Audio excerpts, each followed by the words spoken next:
ಎಲ್ಲರಿಗೂ ನಮಸ್ಕಾರ.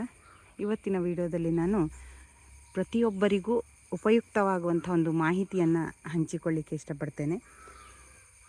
ನಾವೆಲ್ಲರೂ ಈಗ ನಮ್ಮ ಮನೆಗಳಲ್ಲಿ ತರಕಾರಿಗಳನ್ನು ಬೆಳೆದುಕೊಳ್ಳುವಂಥ ಪ್ರಯತ್ನವನ್ನು ಮಾಡ್ತಾ ಇದ್ದೇವೆ. ಯಾಕೆಂದರೆ ರಾಸಾಯನಿಕ ಮುಕ್ತವಾದಂಥ ತರಕಾರಿಗಳನ್ನು, ಹಣ್ಣುಗಳನ್ನು ತಿನ್ನಬೇಕು ಎನ್ನುವಂಥ ಒಂದು ಕಲ್ಪನೆ ಪ್ರತಿಯೊಬ್ಬರಲ್ಲೂ ಇರುವಂಥದ್ದು. ಆದರೆ ಈ ಹಣ್ಣುಗಳಿರಲಿ, ತರಕಾರಿಗಳಿರಲಿ, ಇವುಗಳನ್ನು ಕೀಟಗಳಿಂದ ರಕ್ಷಣೆ ಮಾಡಿಕೊಳ್ಳುವುದು ಅತ್ಯಂತ ಕಷ್ಟಕರವಾದಂಥ ಕೆಲಸವಾಗಿದೆ. ಅಂದರೆ ಕೀಟನಾಶಕವನ್ನು ಬಳಸದೆಯೇ ಅವುಗಳನ್ನು ನಾವು ಬೆಳೆಯುವುದು ಹೇಗೆ ಅನ್ನುವುದು ನಮಗೊಂದು ಸಮಸ್ಯೆ.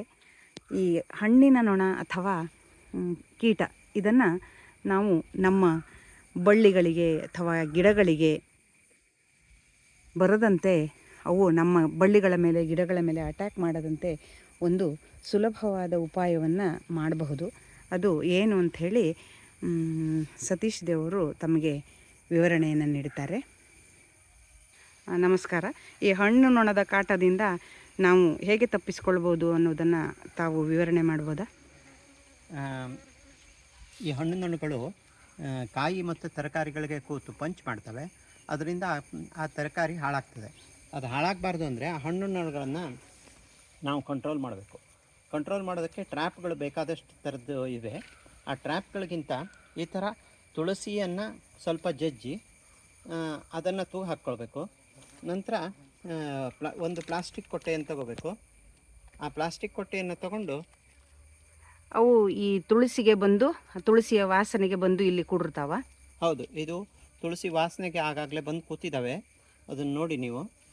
ನಂತರ ಅವುಗಳನ್ನು ಈ ಥರದ ಪ್ಲಾಸ್ಟಿಕ್ ಚೀಲಗಳನ್ನು ತಗೊಂಡು ನಿಧಾನವಾಗಿ ಇನ್ಸರ್ಟ್ ಮಾಡಿ ಅವುಗಳನ್ನು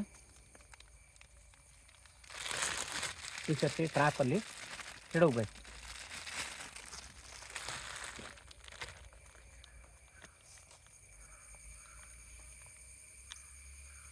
ಈ ಪ್ಲಾಸ್ಟಿಕ್ ಚೀಲದ ಒಳಗೆ ಈ ಹಣ್ಣು ನೊಣಗಳು ಸಿಕ್ಕಾಕ್ಕೊಂಡಿದ್ದಾವೆ.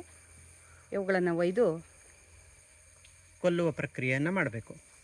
ಇದೇ ರೀತಿ ಮತ್ತೆ ಮತ್ತೆ ಮಾಡೋದ್ರಿಂದ, ಒಂದು ದಿನದಲ್ಲಿ 2 ರಿಂದ 3 ಸಲ ಮಾಡೋದ್ರಿಂದ ಈ ಹಣ್ಣಿನೊಳಗ ಕಾಟವನ್ನು ಕಡಿಮೆ ಮಾಡ್ಕೋಬೋದು.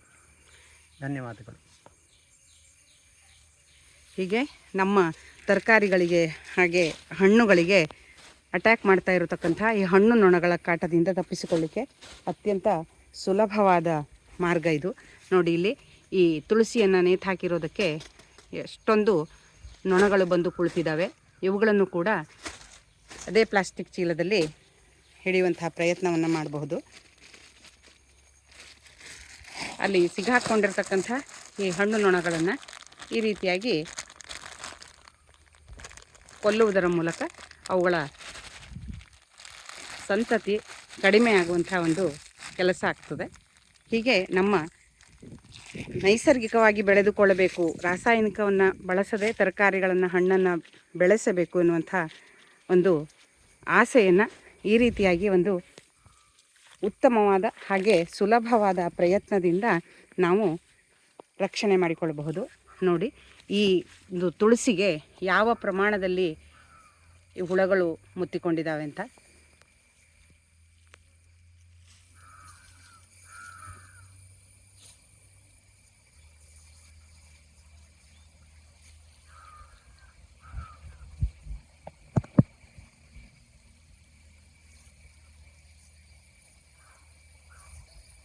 ನೀವೇ ನೋಡ್ತಿದ್ದೀರಾ, ಒಳ್ಳೆ ಜೇನು ಹುಳಗಳು ಕುಳಿತ ಹಾಗೆ ಕುಳಿತಿವೆ.